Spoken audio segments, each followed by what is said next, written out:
There we go.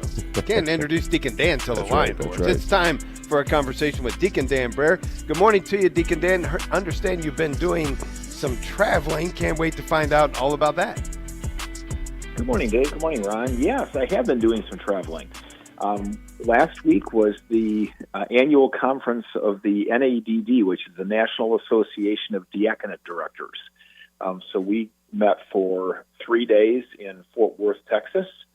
It was a group of about 125 men and their wives who do the same job I do in dioceses around the country of directing the diaconate, those of us who are in charge of deacon formation and providing pastoral care for ordained deacons. And so it's an opportunity every year to get together for a couple of days and just, hear some great speakers and knock heads on what are we doing, how do you handle this situation.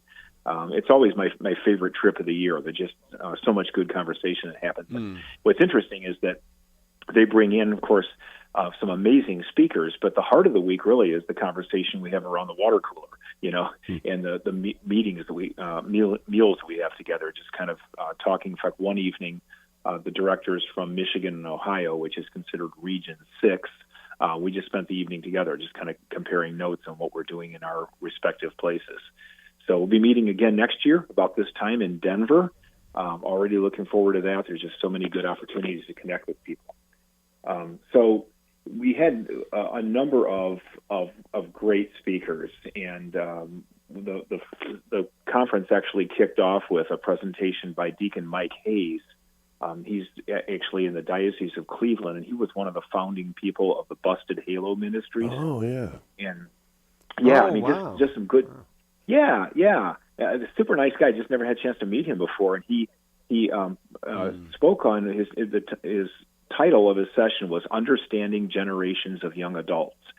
And that was really hitting home with me specifically because working in a university parish, he really focused in on, kind of that 16 to 25-year-old group and how we get through to them and where are they coming from and that kind of thing.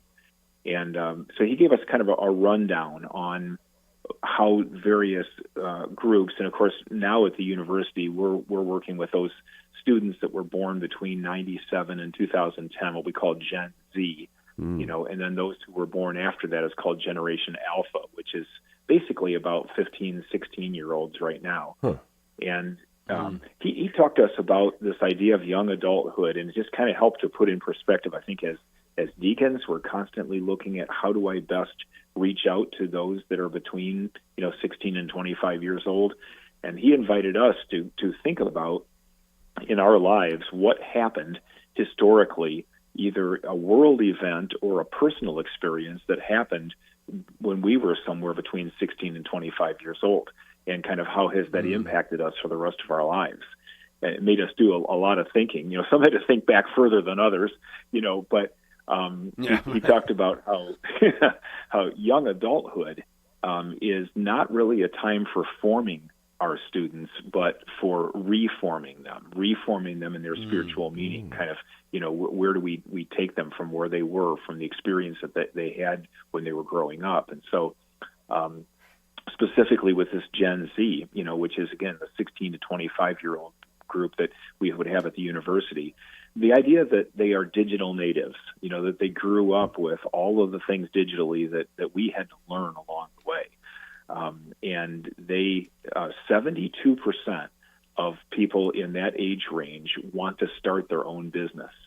Really? And they have kind of blurred, isn't that interesting? Kind of an entrepreneurial spirit. Yeah. They have blurred lines between work and home because they're so used to this mentality of working from home that they don't really see, they can't visualize getting up in the morning, putting on nice clothes and going to work. Like, you don't do that because you're working in your pajamas from your living room, So it's a different way of looking at what work is all about.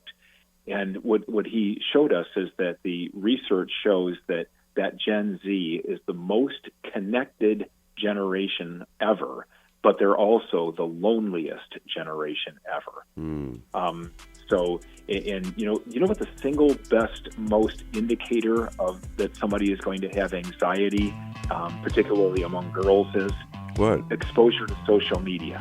Wow. You know, so so he talked about that whole idea. So what we're doing in ministry is trying to undo that.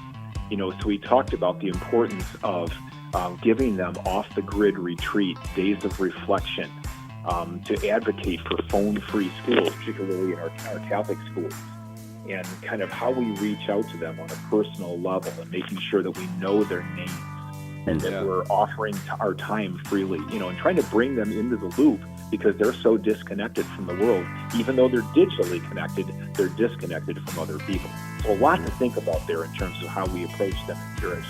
Absolutely. Yeah. Deacon Dan, it was great to see you Monday at the groundbreaking there of the new pastoral center. You had quite a role there, so great to run into you there. Yeah, what an exciting event that was. We're looking forward to the move. Have a blessed day.